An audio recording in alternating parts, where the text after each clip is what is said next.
Good evening, everybody. My name is Stan the Man, and this is Real Talk on the Dream Nation Network.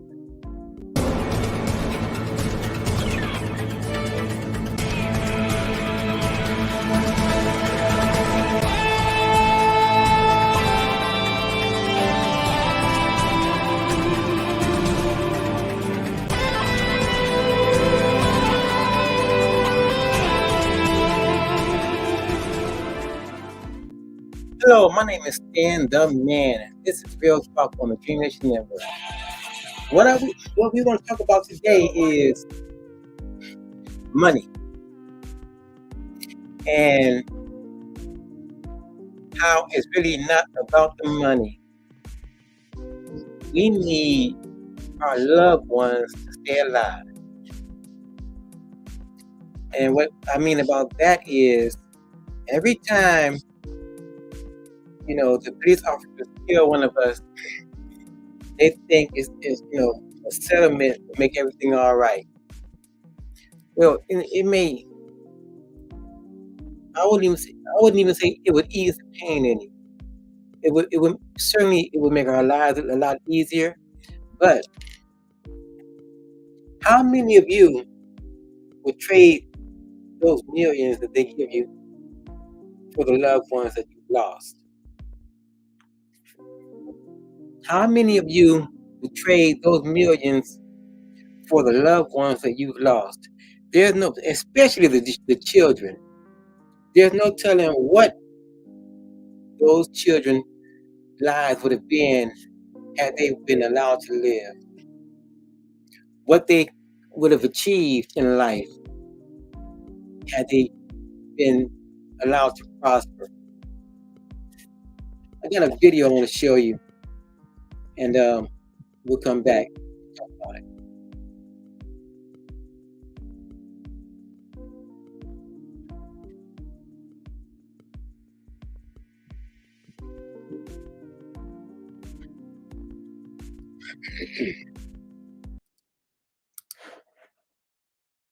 I'm Mark Kelly. And I'm Alex Dennis. Terrifying. That's how a man who was wrongfully arrested describes the day Metro drew their guns, ordering him to the ground.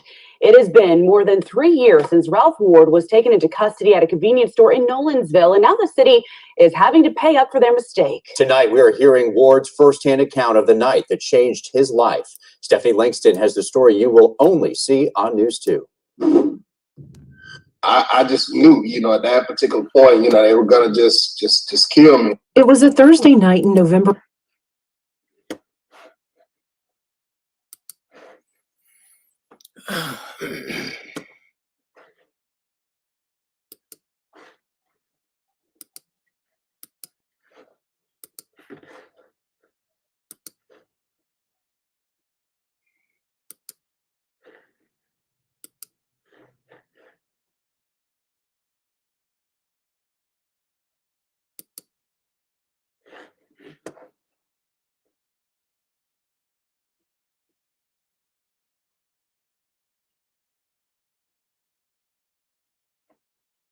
Of 2019. Hello, this is coming out of Metro for a murder suspect. Undercover Metro police officers were tracking a car they believed had a homicide suspect inside. Officers in Metro are not pursuing. They did try to initiate a stop and he took off. That's when instead officers began following Ralph Ward, with Nolensville police assisting, capturing this body camera footage showing what unfolded next as Ward stopped at a liquor store on his way home from work. With guns drawn, Ward was ordered to the ground and arrested. It was 8 or 10 of them that night, and just one of me. What did I do? What did I do? The turn of events still haunts his mind, fearing for his life. And the first thing that's going through my head was, I'm not going to see my family for Thanksgiving. Assuring the officers they had the wrong guy. We lit you up on 65 North. No, you didn't. Yes, you did. You took off. No, sir. No, sir. No, sir. I promise you. I didn't even come out on 65. You all right? Ward had proof, saying he had GPS tracking on his phone. They weren't hearing anything. Instead, he was handcuffed and arrested for felony evading arrest. So here I am with this felony evading arrest, hanging over my head, my livelihood, everything's just hanging in limbo. His case ultimately dropped some 7 months later. It's really been a very traumatic experience. An experience he still has a hard time believing, and one he decided to fight, filing a lawsuit against the metropolitan government and its employees, alleging Fourth Amendment false arrest, malicious prosecution, and excessive force. The city agreed to settle for $236,000. I don't wish this on my worst enemy to actually have to go through. Did you hear what he just said? Although he got that money, he still wouldn't wish that on his worst enemy.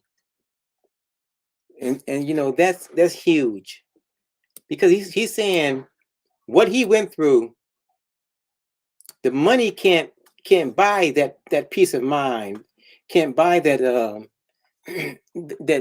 that can't take back that experience. That's something he'll live with for the rest of his life. And it just, you know, it just can't be bought, no matter how much they pay. The experience of being arrested, falsely accused of something that you know you did not do, is horrific. And we in the Black community know this all too well. I mean, we live with this day in and day out. So you have to ask yourself, when will it end? When will it end, if ever? What did we do as a people to deserve this kind of treatment? You know,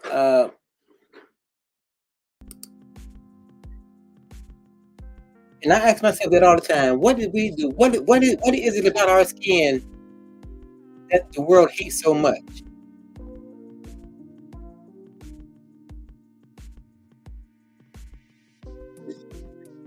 You know,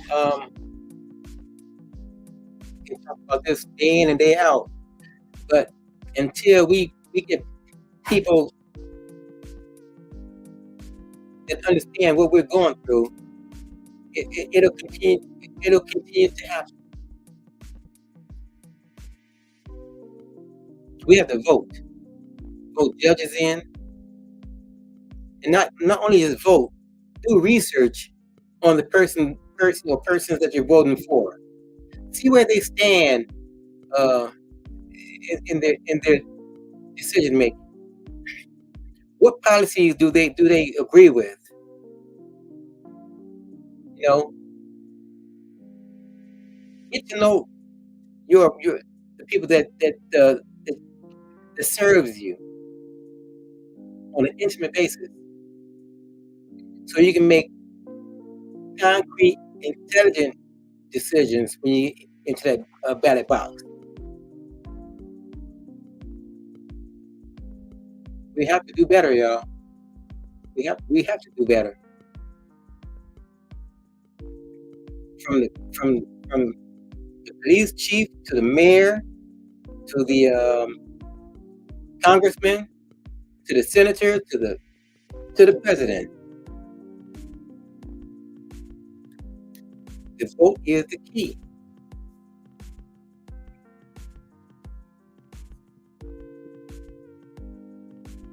We have to do better. My name is Stan the Man. This has been Real Talk on the Dream Nation Network. If you like what you heard, subscribe, share, and like my channel. Good night, everybody.